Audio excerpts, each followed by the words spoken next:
ሰላም ጤና እናም ረጅም ዕድሜ ለሁላችሁም እመኛለሁኝ። እንኳን ወደ ቻናሌ በሰላም መጣችሁ።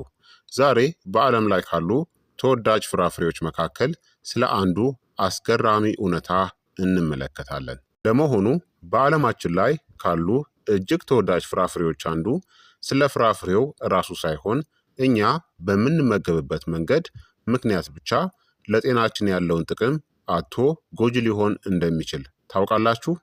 አዎ፣ በተለይም እድሜያችሁ ከ50 ዓመት በላይ ከሆነ የምትመገቡት እያንዳንዱ ምግብ በሰውነታችሁ ላይ የሚፈጥረው ተጽዕኖ ከፍተኛ ነው።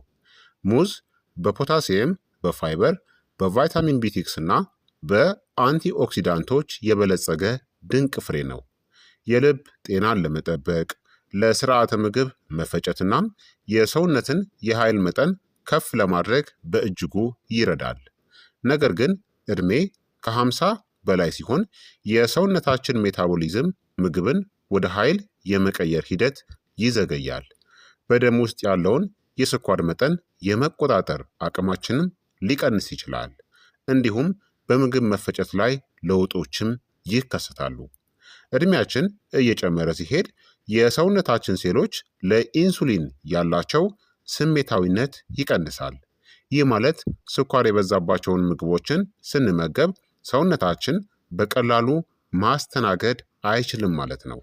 ለዚህ ነው ሙዝን በተሳሳተ መንገድ መመገብ ጥቅሙን ቀንሶ ያልተፈለጉ የጤና ችግሮችን ሊያስከትል የሚችለው።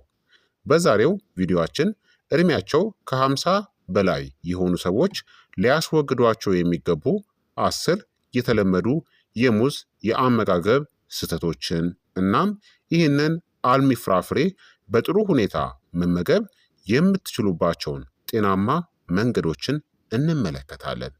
እስከ መጨረሻው አብራችሁን ቆዩ። አንደኛ፣ በየቀኑ ከመጠን በላይ የበሰሉ ሙዞችን መመገብ ነው። በጥቁር ነጠብጣቦች የተሸፈኑ ሙዞች የበለጠ ይጣፍጡ ይሆናል፣ ነገር ግን በውስጣቸው በፍጥነት ወደ ደም የሚገቡ ስኳሮችን በብዛት ይይዛሉ። ሙዝ በጣም እየበሰለ ሲሄድ በውስጡ ያለው ስታርች ወደ ቀላል ስኳርነት ይቀየራል። ይህ ደግሞ በደም ውስጥ ያለው የስኳር መጠን በከፍተኛ ሁኔታ እናም በፍጥነት እንዲጨምር ያደርጋል። እድሜያቸው ከ50 በላይ ለሆኑ ሰዎች በተለይም የቅድመ ስኳር ወይም የስኳር በሽታ ላለባቸው ሁልጊዜ በጣም የበሰሉ ሙዞችን መምረጥ ተስማሚ ላይሆን ይችላል። የተሻለው አማራጭም ቢጫ የሆኑ እናም ጥቂት ቡናማ ነጠብጣቦች ብቻ ያላቸውን ሙዞችን ምረጡ። እነዚህ በጣፋጭነትናም በሬዚስታንት ስታርች ለመፈጨት አስቸጋሪ በሆነ ጤናማ ስታርች መካከል የተመጣጠነ ይዘት አላቸው። ፈዛዛ ቢጫ ሙዝ ውስጥ ያለው ስታርች ለሆድ ውስጥ ጠቃሚ ባክቴሪያዎች ፕሮባዮቲክስ እንደ ምግብ ሆኖ ያገለግላል። ይህ ደግሞ ለአንጀት ጤና እጅግ ጠቃሚ ነው። ሁለተኛ፣ ለቁርስ ሙዝ ብቻ መመገብ ነው።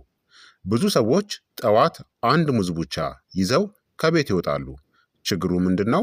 አንድ ሙዝ ብቻውን ሲበላ አብዛኛውን ጊዜ ካርቦሃይድሬትስን ብቻ ይይዛል። በውስጡ ያለው የፕሮቲን ወይም የጤናማ ስብ መጠን ግን በጣም አነስተኛ ነው። ይህ ደግሞ ብዙ ሳይቆዩ በፍጥነት እንዲርባችሁ ያደርጋል። የተሻለው አማራጭ ሙዝን ከነዚህ ጋር አጣምራችሁ ተመገቡ። ከእርጎ፣ ከለውዝ፣ ከኦቾሎኒ ቅቤ እናም ከተቀቀለ እንቁላል። ይህ ጥምረት ረዘም ላለ ጊዜ የረሃብ ስሜት እንዳይሰማችሁ ያደርጋል። እንዲሁም የሰውነታችሁን የኃይል መጠን የተረጋጋ እንዲሆን ይረዳል። ሶስተኛ፣ በአንድ ጊዜ በርካታ ሙዞችን መመገብ ነው። ሙዝ ለጤና በጣም ጥሩ ነው፣ ነገር ግን ማብዛት ሁልጊዜ ጠቃሚ ነው ማለት አይደለም። በአንድ ጊዜ ብዙ ሙዞችን መመገብ ከመጠን በላይ ካሎሪ እናም የተፈጥሮ ስኳር ወደ ሰውነት እንዲገባ ያደርጋል። ከ50 ዓመት በኋላ የሰውነታችን የካሎሪ ፍላጎት ስለሚቀንስ የምግብ መጠንን ማመጣጠንን ከጊዜ ወደ ጊዜ በጣም አስፈላጊ እየሆነ ይመጣል። የተሻለው አማራጭ በአንድ ጊዜ አንድ መካከለኛ መጠን ያለው ሙዝ ብቻ መመገብን ልምድ አድርጉ። አራተኛ፣ አትክልቶችን በሙዝ መተካት ነው። አንዳንድ ሰዎች በፍራፍሬዎች ላይ ብቻ ትኩረት በማድረጋቸው ምክንያት አትክልቶችን ወደ ጎን ይተዋሉ። ሙዝ ጠቃሚ ንጥረ ነገሮችን ይዘዋል፣ ነገር ግን በአትክልቶች ውስጥ የሚገኙትን በርካታ የቪታሚኖች የሚኔራሎችናም የእጽዋት ውህዶች ሙሉ በሙሉ ሊተካ አይችልም። የተሻለው አማራጭ ሙዝን ከተመጣጠነ አመጋገብ ውስጥ እንደ አንዱ አካል እንጂ የአትክልቶች ምትክ አድርጋችሁ አታስቡት። አትክልቶች ከፍራፍሬዎች በተለየ ዝቅተኛ ስኳርናም ከፍተኛ አንቲኦክሲዳንት ስላላቸው ለደም ግፊትናም ለልብ ጤና እጅግ ወሳኝ ናቸው። አምስተኛ ምሽት ላይ ሙዝን ከጣፋጭ ምግቦች ጋር መመገብ ነው። ሙዝ በራሱ ብቻውን መጥፎ አይደለም፣ ነገር ግን ምሽት ላይ ከኩኪስ፣ ከአይስክሬም፣ ከኬክ ወይም ከከረሜላ ጋር አጣጥሞ መመገብ በስኳር የከበደ የምሽት መክሰስን ይፈጥራል። ይህ ደግሞ ሰውነት የማይፈልገውን ከፍተኛ ካሎሪ እንዲከማች ያደርጋል።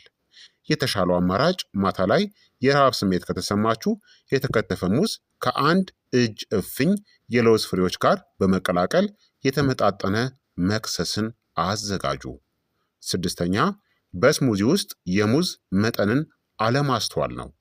በስሙዚ አዘገጃጀት ላይ በብዛት የሚሰራው ስህተት እነዚህን አንድ ላይ መጨመር ነው።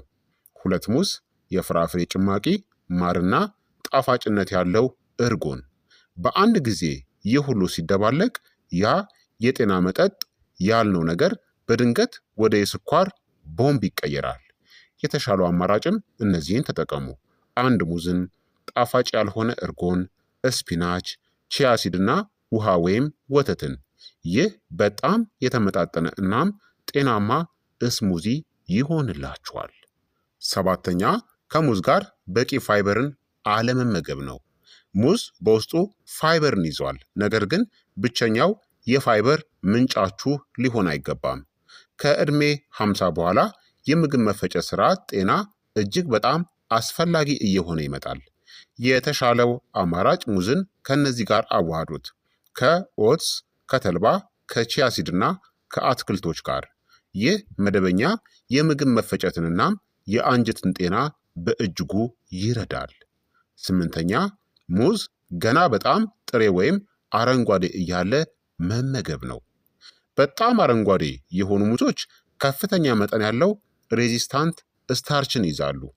ይህ ስታርች የራሱ ጥቅሞች ያሉት ቢሆንም አንዳንድ ሰዎች ላይ ግን እነዚህን ችግሮች ሊያስከትል ይችላል።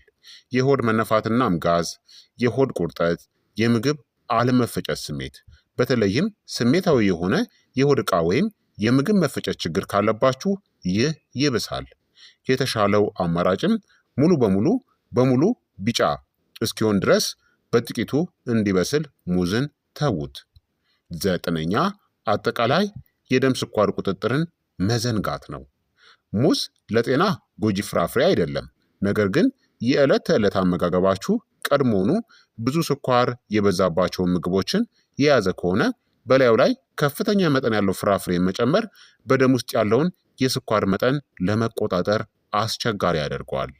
የተሻለው አማራጭም ስለ አንድ ነጠላ ምግብ ብቻ ከማሰብ ይልቅ አጠቃላይ የዕለት ተዕለት የምግብ አወሳሰድ ስርዓታችሁ ላይ ትኩረት አድርጉ።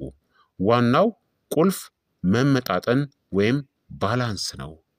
10ኛ ሙዝን እንደ ተአምራዊ ምግብ ማሰብ ነው።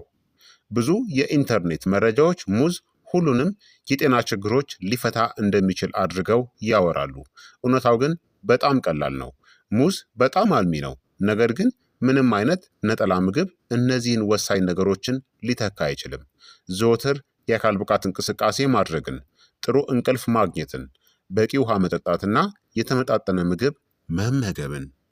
የተሻለው አማራጭም ሙዝን እንደ አንድ ትልቅ የጤናማ ህይወት ግንባታ ጠቃሚ ክፍል አድርጋችሁ ተደሰቱበት። ታዲያ ከ50 ዓመት በኋላ ሙዝን ለመመገብ እጅግ በጣም ጤናማ መንገዶች የምንላቸው እነዚህን ብልጥ አማራጮችን ተጠቀሙ። ሙዝን ከኦቾሎኒ ቅቤ ጋር፣ ሙዝን እና ከእርጎ ጋር፣ የሙዝ ኦትሜልን፣ ሙዝን ከለውዝ ፍሬዎች ጋር፣ የሙዝና የስፒናች ስሙዚንና ሙዝን ከቺያሲድ ወይም ከተልባ ፍሬ ጋር። እነዚህ ጥምረቶች የካርቦሃይድሬትስ፣ የፕሮቲን፣ የጤናማ ስብና የፋይበር ምርጥ ስብጥርን ይሰጣሉ። ሙዝ ከ50 ዓመት ዕድሜ በኋላም ቢሆን ፍጹም ጤናማ የአመጋገብ አካል መሆን ይችላል። ዋናው ቁልፍ ነገር ሙዝን ሙሉ በሙሉ መተው ሳይሆን የተለመዱ የአመጋገብ ስህተቶችን ማስወገድ ነው። እነዚህን አስታውሱ። በየቀኑ ከመጠን በላይ የበሰለ ሙዝ ላይ ብቻ አትተማመኑ። በአንድ ጊዜ ብዙ ሙዞችን አትመገቡ። ሙዝን እንደ ሙሉ ምግብ ምትክ አትጠቀሙ። እስሙዚን ስትሰሩ ስኳርን አታብዙበት። ሙዝ ሁሉንም ነገር ያደርጋል ብላችሁ አትጠብቁ። በምትኩ ሙዝን የተመጣጠነ የኑሮ ዘይቤያችሁ አካል አድርጋችሁ ተመገቡ። ያኔ ከዚህ አልሚ ፍራፍሬ ከፍተኛውን ጥቅም ታገኛላችሁ። ጤናማ ዕድሜ ማለት የምንወደውን ምግብ መተው ማለት ሳይሆን ሰውነታችን በሚፈልገው መጠንና ጥምረት በጥበብ መመገብ ማለት ነው። ጤናችሁ በእጃችሁ ነው። ታዲያ ከነዚህ የሙዝ አመጋገብ ልምዶች ውስጥ ይበልጥ የምትሰሩት የአመጋገብ ስህተት የትኛውን ነው? መልሳችሁን እስቲ በኮመንት ላይ አስፍሩልኝ። ለተጨማሪ ጠቃሚ የጤና እናም የአመጋገብ ቪዲዮዎች ቻናሉን ላይክ፣ ሰብስክራይብ ማድረግ እናም የደውል ምልክቱን ማብራታችሁን እንዳትዘነጉ። ስለተመለከታችሁኝ እጅግ አመሰግናለሁኝ። በቀጣይ የጤና ትምህርት እስከምንገናኝ እኔንም እናንተንም ቸር ያቆየን። መልካም ጊዜ፣ መልካም ቆይታ።